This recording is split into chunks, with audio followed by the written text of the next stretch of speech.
Information shared on the following program is for general information purposes only. It does not constitute legal, tax, investment, or other advice, nor is it intended to recommend any particular investments, products, or financial instruments. Always seek advice from your financial advisor, attorney, or accountant with regard to investment, legal, or tax questions.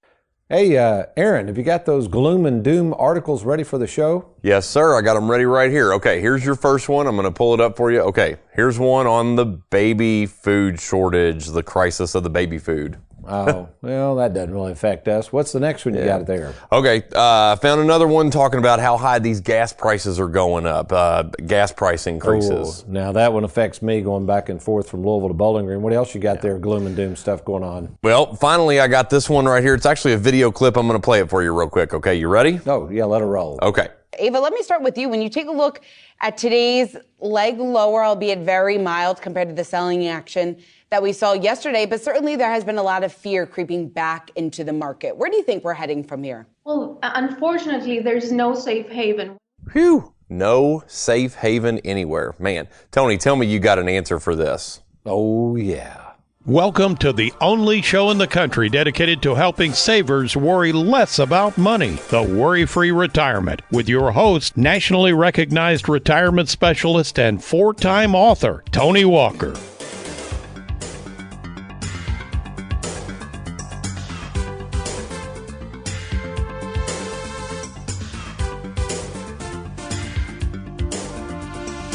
It's called the Fear and Greed Index. It's an index that is supposed to tell hardworking savers like you and I how much we should be in fear and when we are supposed to be greedier. And while I, for one, do not put much stock in some random index that tells me how much to be in fear and how greedy I need to become, of course to keep from losing my money, I do put a lot of stock in the fact that no matter where you turn these days, talk radio, news shows on TV, the evening nightly news, and yes, the internet and that dreaded social media, all one tends to hear is how much we should be miserable and live in more and more fear. Well, why is this? Why in the world would so many people who obviously are living in fear or guilty over what they've got want to make others feel the same miserable way as they do? It's a good question and one that I ask myself all the time. Why all the constant gloom and doom news and forecasts? And how does one constantly looking at the glass as half empty encourage savers to be worry-free in retirement? Well, today I've got some good news as I explain how our philosophy at Tony Walker Financial will help you see the glass as half full instead of half empty, and how our 5-step process called the Worry-Free Retirement and our Split IRA concept will give you more joy and more confidence in your financial future. So sit back, turn off the gloomers and doomers, wait just a few minutes as we get ready to start and learn how we can take those emotions of fear and greed and put them into neutral. Well, welcome folks to the Worry-Free Retirement, and yes, I am that little man in the sweater vest, retirement planning specialist and fiduciary Tony Walker. And before I share with you how to be more worry-free about your life and your money, let me introduce to you in the studios here on this May 24th, 2022, America's favorite financial sidekick, Mr. Aaron Orander. Good morning, Aaron. Hey, good morning, sir. How are you this morning? I'm doing very well, and as we prepared this show, I know we always meet you, myself, Derek. I know Mary Beth is out today, but just kind of the tenor and the tone of this topic. Am I being a little over dramatic here or overemphasis? Is there really that much gloom and doom news out there right now, do you think? Okay, for me personally, I would say yeah. It really just kind of depends on, I think, where you are in life. You know, I mean, some of the things, in our intro we talked about, the baby food shortage and how that's a crisis for some people, but I wouldn't say that's a crisis for 60-year-olds who have 40-year-old kids. I mean, I don't think that's a problem, but it might be a problem for the 40-year-old kids who have 2-year-old kids, I guess. I don't know. I'm past that point in my life. I have 3 kids. I have, an 11-year-old son and a 5 and 3-year-old daughters. So I'm past the baby food. So if there's a shortage, it's not really affecting me that much. Yeah, that's a good point. I think about gas prices. I do a lot of driving. So yeah, back and forth from Louisville to Bowling Green over to Lexington, we've had 3 offices. I notice it. I mean, I use premium in my car, but still, I had to do a lot of driving the other day. It took $84 to fill up my tank. And by the time I finished driving over 2 days, I had to fill it up again. So, I mean, just in 2 days, that's $160, $170. $84, huh? So that's why I didn't get paid last week. Okay, okay, that makes sense now. All right, well. Yeah, we were going to talk, yeah, so let's get to that point. So I would say, back to your 3 kids, I'm just thinking about that. I've got 3 kids, but they're pretty much all out of the household. So, yeah, I'd say the cost of living, the things you have to buy for those kids, I'd say it's probably been a noticeable difference with all the inflation running rampant. Oh yeah, absolutely. You know, there was a joke I saw online the other day, and you know, the funny thing about funny jokes is there's a little bit of truth in them. You know, and you know, the joke said something about you got a 3 or 4% raise, great. Inflation's up 7.8%, or you know, something like that. And I thought, well, there's a little bit of truth to that.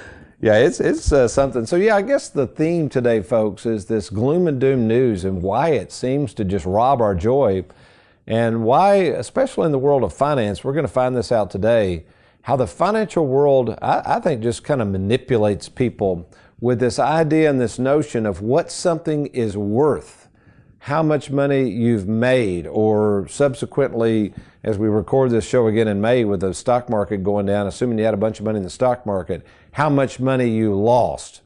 And what I've found in dealing with more than 15,000 savers over the past 38 years, I think we're having, Aaron, the wrong conversation. And I think a lot of these gloomers and doomers out there that tend to rob our joy, they tend to get us focusing on the things that are sometimes just out of our control, like inflation, rather than focusing on the things we can control. So, of course, the last couple of episodes where I had on my favorite nephew and favorite son-in-law to talk about just control and questions, and I think that's the biggest question I'm coming into, Aaron, is, you know, people will ask me, well, what do you think is going to happen in the stock market? Or do you think I'll have enough money to retire? And those are legitimate questions, but as we're going to find out today, when you really are dealing with somebody like myself that's done retirement planning this long and worked with this many savers, and more importantly, been able to watch all of these savers' lives playing out as they get into retirement, I think you're going to find out, folks, that there's not as much gloom and doom out there as you think.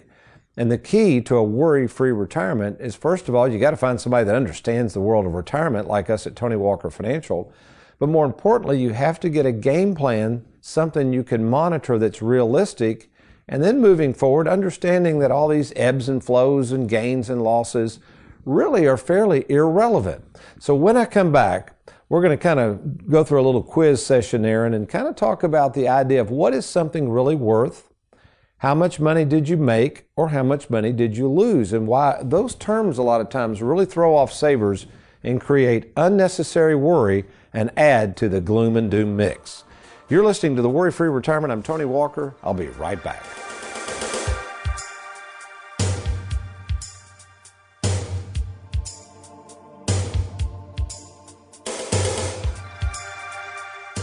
Getting ready to roll over your 401k to an advisor you barely know? Are they just going to invest your money, or do they actually have experience in retirement planning? Well, here's my advice. Don't leave your retirement to chance. Get a written game plan from an experienced retirement planning firm that has created more than 5,000 written game plans. To get started, simply log on to TonyWalkerFinancial.com and click on that Let's Get Started button.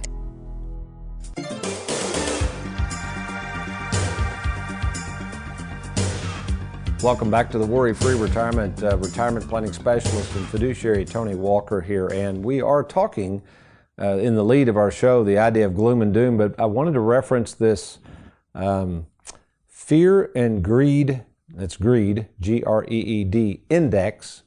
With us in the studio is America's favorite financial sidekick, Mr. Aaron Orander, and I know Derek for our TV show has been working on this graphic, but what do you think when you see that graphic? I know you saw it and we were talking about it in the marketing meeting. I got to be honest, I didn't even know it was a real thing until until we looked it up and started researching for the show here. I mean, when you said fear and greed index, I just kind of thought, oh, that's kind of a cool saying you just came up with, Tony. Okay, cool. And then I started Googling it and it's like, oh, this is a real thing. Okay. And yeah, to me it's odd because if you look at the past indices, wherever they get this information, like roughly a year and a half ago, the greed index was up. No, the fear index was up. Then the greed went up. So when the greed index goes up, the fear goes the other way. So I'm not really sure. I've tried to read about it. I don't know. I just think it's kind of goofy. I think what I worry about, folks, in the financial world is the truth is that the financial world does play on people's fears. So what happens is many people come to me, and when you're fearful, that's a terrible time to make financial decisions. Obviously, I guess if you get greedy, that kind of can happen. So let me explain what I think's gone on with the stock market over the last 2 years. So let's go back to the pandemic, Aaron. The pandemic, right, March or so of 2020, the stock market was pretty high, okay? I don't have it in front of me, but it was pretty high. As soon as the pandemic hit, it pretty much crashed, right? Right. So there's a lot of things going on. There's a lot of emotions going on. I'm sure that when people even called us, we manage a lot of money with our Charles Schwab platform. It concerned me. Yeah, we had a pandemic. The market went down. There was a lot of fear. But I'm not sure where the greed came in. There was, when it dropped quite a bit, there was a few people that got pretty greedy and said, hey, okay, this is, I guess, where they're talking about the greed meter, is now time to buy, right? So that's called market timing. So it could be, and we had some clients that wanted us to put more money in the market, and guess what? The market did go up, and their sense of greed or emotions worked. They made some money. They made Good money. Yeah. However, that greed in 2008, let me tell you what happened in 2008, and I'm seeing some of the signs here. So this is why we don't tell people to try to time the market. I remember in 2008 to 2009, Aaron, the market started going down like this. And people came to me and said the same thing. Hey, is this a good time to buy stocks? Are they on sale? I remember that was the term. Well, I'm not going to tell them to do that. I said, I don't know. Be careful there. Well, guess what? People bought more money, put more in the stock market. It went down even more. See, that's the greed index. And then I guess if we're using this fear greed index, it turned to more fear, kind of like, oh my gosh, what have I done? So this is happening right now as we record this show in May of 2022. The market has gone down quite a bit this year. And there's a lot of fear out there. For the first time I've seen in a long time, bonds even, this has never happened with us. When stocks have gone down, usually bonds go up. Bonds are going down. So there's a lot of fear there. Well, it's okay, where do I put my money? I've always had stocks and bonds. Now everything's tanking. And in comes our proposal to people, which is called the split IRA concept, which we've been using for years. And while it does include stocks and bonds and mutual funds, a big piece of that puzzle, and again, folks, this is a retirement planning show for savers. We're not catering our message to investors and speculators. So you might as well turn the radio on to something else because this information is not going to be useful to you. But if you're a saver, more concerned about the return of your money than on it, this is why years ago I began implementing fixed annuities inside that split IRA. And Aaron, just like happened in 2008, just like now, those fixed annuities, fixed interest annuities, fixed indexed annuities, everything is tanking, right? Guess what? We haven't lost a penny. In fact, we have some short-term annuities that you all might be interested in listening to this, where these are, I'd say, flying off the shelf. That sounds kind of hokey, but they really are. Where we're taking some of people's money, again, some of it that they want to safeguard. And again, as of the date of this show, these rates will change, but we're able to get fixed interest annuities, guaranteed for 3 years, folks. These rates are guaranteed and the principal is guaranteed, obviously backed by the claims paying ability of the insurance companies. But right now, anywhere from 3.35 to somewhere up into 3.5%, and that's guaranteed. So there are things you can do, folks. So when we listen to that audio, play that audio clip again, Aaron, if you would, regarding there are no safe havens or whatever. Ava, let me start with you. When you take a look at today's leg lower, albeit very mild compared to the selling action that we saw yesterday, but certainly there has been a lot of fear creeping back into the market. Where do you think we're heading from here? Well, unfortunately, there's no safe haven. Well, yeah, if you're an investor or speculator and you're trying to figure out where to invest money and everything's tanking, I guess that's an accurate statement. There are no safe havens. Then the gloom and doom starts, and then the worry starts, and the fear starts. And then the greed might set in because now you maybe invested something really crazy trying to earn it all back. But what I would say is that's inaccurate. And so that's my point, folks. Many of you are listening to people that do not gear their message. They do not gear their investment strategies towards savers. So I would say there's all kinds of safe havens for your money out there. Now, back to the greed part. Are you going to earn, a gajillion dollars on these safe products? Well, of course you're not. That's, you got to remember, risk and reward go hand in hand. Safety and security means you're not going to earn as much, but you're going to keep more of your money. So if you're sitting there right now and you're really perplexed with all the gloom and doom, and now you're hearing a guy talk about the good news of safe havens are there, and you can earn a decent return on your money at Tony Walker Financial. We have a lot of those products. We need to talk. So all you have to do, if you'd like to set up what we call a free 10-minute fiduciary phone call with myself or one of our trained salaried fiduciaries, all you got to do is go to TonyWalkerFinancial.com. You're going to click on that Let's Get Started button and just click on the 10-minute phone chat. Or if you just want to give us a call right now, and even if it's over the weekend, our answering service will let us know and we'll call you back first thing Monday morning. But our phone number to chat is 877-499-9255. That's 877-499-WALK. So when I return, what we're going to do, me and Aaron are going to play a little game. I'm going to set the stage, and we're going to really dive into this concept of what is something worth, and have you made money in the stock market, or have you lost money in the stock market? And again, why those terms have nothing to do with a worry-free retirement. I'm Tony Walker. You are listening to The Worry-Free Retirement. We'll be right back.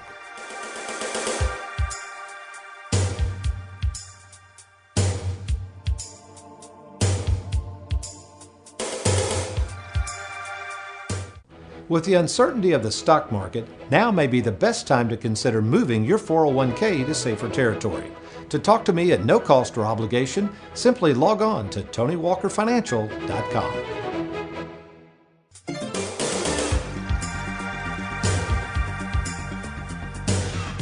Welcome back to the Worry-Free Retirement, folks. I am America's favorite financial sidekick, Mr. Aaron Ornder, and I just wanted to remind you, in case you're just now tuning into the show, you can listen to the show in its entirety at SoundCloud.com. That's SoundCloud.com. And all you got to do is just go there, and up there in the search bar, just type in The Worry-Free Retirement. Click search, and bam, there you go. You're going to see our awesome bobblehead. Just click on that, and not only can you listen to this episode, you can listen to all of our past radio episodes. All right, thank you, Aaron. Okay, Aaron, so we'll kind of play a little game here. When I say something is worth something, what does that even really mean to you? Like I say, this laptop here, it's worth $2,000. Worth $2,000. Okay, that means that to me, that means you could sell it for $2,000. Okay, very good. Okay. So who puts the because this is a used laptop, okay? Who puts the value on that? Well, before you answer that question, let's use an example.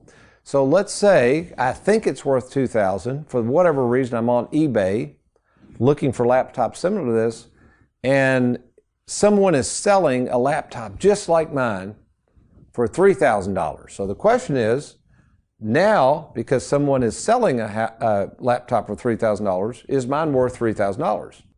Yeah.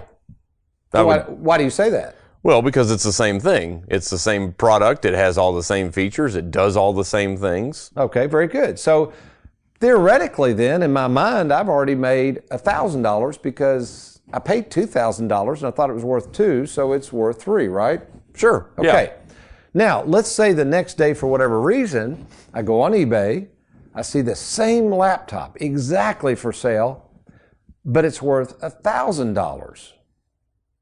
How much is my laptop worth? Okay, you said yours is worth $2,000. But this one was $3,000. Now it's worth $1,000, which is the same model. Does that mean mine's worth $1,000? Yeah, that means it's gone down in value. So let's think about this. So what I saw on the internet, the similar, on eBay, my laptop made $1,000 on paper because that's what it's worth. And then overnight, for whatever reason, because apparently laptops aren't worth as much, now that it's worth $1,000, I just lost, went from $2,000 to $3,000 down to $1,000. I lost $2,000, right? Sure, yeah. Okay, let's keep going. All right, now my home. Well, this is a big issue now, all right? I paid, this comes up a lot because a lot of our clients are in this situation, Aaron, being retired. I paid $200,000. I had a buddy the other day that told me about this. $200,000 for a home 10 years ago. It was worth $200,000 because that's what I paid for it, right? That was a fact. Right. Okay. I'll use him. I'll call him Jim. Jim recently sold this home 10 years later. Now, this was down in Tennessee. Okay. For $550,000. Now, that was money in his pocket. So he did make, what was that, $330,000 or whatever that is? That is true. He made it because he put, okay. So now his buddy hears about Jim selling his house for $530,000. They have the same exact home in the same neighborhood. So all of a sudden he says, well, my house is worth $530,000. Would he be correct? No. What's the difference between those two people? Because they got the exact same houses.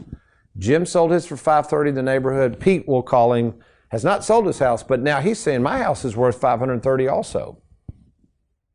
So you're asking what's the difference between the houses? Is he correct? Is it worth $530,000? No. I mean, okay, like you said just a minute ago, on paper, yeah, they would be worth the same. There you go. Bingo. Okay. So hang with me, folks. We're getting some here. So my friend Jim literally made $330,000. He bought the home for $200,000. He sold it. He got a check for $530,000. So we know that Jim made $330,000. Now his buddy Pete, because he just watched Jim sell his house and he's got the same one on paper. You are correct, Aaron. It is worth $530,000. But here's the question. Has he really made $330,000? Why is that? Why has he not made $330,000? No, because he hasn't sold it yet. He hasn't sold it. Right. So think about this, folks. With technology, this is what's crazy. Let's stop here at the homes. What can you do now, right now, Aaron, just for the fun of it, if you wanted to see online what your home's worth? What website could you go to find out about that? Isn't it Zillow or something? Zillow. Yeah. Okay, so remember the eBay example. Sure. So you could go to Zillow right now, and as best you could, let's say you found the exact same home in your neighborhood and it sold, you could immediately, in your mind, say, hey, look, I've made money on my home. I only paid $200,000. Zillow says it's worth $400,000 because it was just sold. I've made $200,000. Would that be accurate? Sure. On paper, On sure. paper. But it wouldn't be accurate in your pocket. No, you don't have that money yet. Yeah. Okay, good. Now we're getting somewhere. I've got a comic book at home that's worth about $1,000, but it's not a $1,000 bill sitting in there in the file cabinet. Bingo. It's still on paper. So before I get to this last issue, and this is the big issue, folks, because this deals directly with the value of your 401k, what you think it's worth, what you think you've made, what you think you've lost on that 401k, and what that has to do with retirement planning. All right, so I'm going to give you an exact example of a client we had recently that was thinking about moving money to Tony Walker Financial. Now, I'll change it up a little bit here, but so Aaron, bear with me. Now, we gave the example of the laptop, what it was worth, fluctuating value, whether you made money, whether you lost money. We just went through the home situation, whether you made money or lost money. Now we're getting to this whole concept of what something is worth on paper versus in your pocket. All right. So this young lady was thinking about moving money over, roughly a year and a half ago, came to us and said, you know what, this has gone up to, I'll make it $200,000. But I really don't want to move it over to y'all yet into a safer territory because I think the market's going to go up some more. And guess what? She was right. She left it there in the market at roughly at the end of last year on paper. Here's the key. It went from $200,000 to $300,000. So in her mind, she made $100,000 by waiting. On paper, would she be accurate? Sure. Okay. But it's on paper. On paper, yes, she's right. She made $100,000. Now, but she didn't call us. We talked to her. She said, I'm going to let it ride and see what it does. We just talked to her the other day. In her mind, this is what she said, I just lost all my money. And we said, ma'am, what are you talking about? She said, I've only got $200,000 in there. It lost, okay, from December, whenever it was, $100,000. I lost $100,000. And I kind of laughed. I said, ma'am, let's slow down just a minute. Remember a year and a half ago, didn't you have $200,000 in there? Yeah. So what happened? Well, I made $100,000, right? She left it in there, the 401k. And I said, so now you're saying you've lost 100 because it's back down to 200. Yeah, I lost 100,000. I said, well, ma'am, let's think about this whole gyration, this whole roller coaster. You didn't make or lose anything. It was always on paper. the 200,000, whether it's 100, 200, 300. So this is a good rule of thumb, folks. If you're disagreeing with me right now, really bear with me, because this is really important before I share with you why this is such good news. Those values that you see, whether it's, eBay, Zillow, or yes, even when you look on the stock market exchange and see what the Dow's doing and the S&P doing, every bit of that, listen closely, until you convert that money to cash and put it in your pocket, every bit of that money out there is on paper. It is worth less. It's nothing. It doesn't mean anything. The most extreme example I could say is live well, die broke. Aaron, if you had $4 million in your 401k and it's worth $4 million and you croak the next day, what'd you make? Nothing. You made zero. You didn't make anything. So which begs the question, folks, what is this thing called retirement planning? And what the financial world has duped you into thinking is retirement planning is stockpiling as much money as you can for as long as you can. You're not worried about risk. You're not worried about this. You're not worried about that. The goal is just to create and save and save and save. And this is utter nonsense. That's not what retirement planning is all about. Retirement planning is the same thing my granddad did when he started with Bell South in 1932 and retired in 1978. Retirement planning is the idea of working hard and saving hard for some point in time. In my granddad's situation, it was 1978, where you basically stop working for a paycheck and you take the money you've saved and you turn that into a paycheck so that you can use and enjoy the money you've saved. Otherwise, okay, think about this. Otherwise, if this game of retirement planning is just stockpiling a bunch of money and trying to figure out how to live off the interest or dividends and waking up, wringing your hands, wondering what the stock market did overnight, thinking you got to have, a gajillion dollars when you're 90 years of age, when you might not even be here and not even able to spend the money, folks, you're on the wrong track. And you are going to worry. You're going to fall for all the gloom and doom news. You're going to continue to put your money at risk. And worst of all, as I see with so many of our clients, you possibly could wait too long to spend this money. So what do we do? What is our perspective, and why is it so much different from the financial world that says just save and worry and you're not going to have enough money, and man, with inflation. Can you imagine right now, Aaron, the news from the financial world is really you better not spend your money because of inflation, right? Right. Well, you can't spend your money now. Look at inflation. All the while they're holding on to your money, making money on your money. Well, of course they're going to tell you that, folks. I mean, that's like the fox guarding the hen house. They're not going to want you to enjoy your money. That takes money from them. So what we do, what we're different, it's a philosophy I came up with after watching people over the years, some 20 years ago, and I called it the 3 halves of life. And here's how life plays out, folks. The first half of life is where Aaron is right now. He's trying to raise kids. He's out of at least the baby formula stage, but he's still got kids to raise. He's trying to make a living. He's doing the best he can. As much as he'd probably like to plan for retirement, Aaron, are you really planning for retirement at this stage? Really and truly. Planning for it, yeah, sort of. Worried about it? Not really. Not on the top of the mind. Okay. Yeah, not on the top of my head. And then you move into what I call halftime. Now, that's where we meet a lot of people. That's the people in their late 50s, early 60s. That's when you better start using and enjoying your money. And that's where we come into the picture. And then after halftime, at some point in your 70s or whenever, you're going to hit the second half. You're going to hit your stride where you're going to start spending less money. You're not going to travel as much. Your health may worsen. You may lose a spouse. Believe me, folks, this is how retirement planning plays out. So if you don't have a game plan, and more importantly, if you don't have a trusted advisor that truly understands retirement planning, who has worked with thousands of people and has a written game plan that can help you monitor your progress, my question is, why not? My name is Tony Walker, and for the past 38 years, I've helped thousands of savers worry less about money, and I'd like the opportunity to talk to you about our services to see if we can help you as well. To get started with us, it's simple. All you got to do is log on to TonyWalkerFinancial.com, TonyWalkerFinancial.com. Click on that Let's Get Started, or you can just give us a call at 877-499-9255. That's 877-499-WALK. And remember, there's never a cost or obligation to visit with us. Well, that's all the time we have for today. I hope you've enjoyed today's program, but you remember, between now and the next time we talk, if all else fails, you be worry-free. Make it a good one.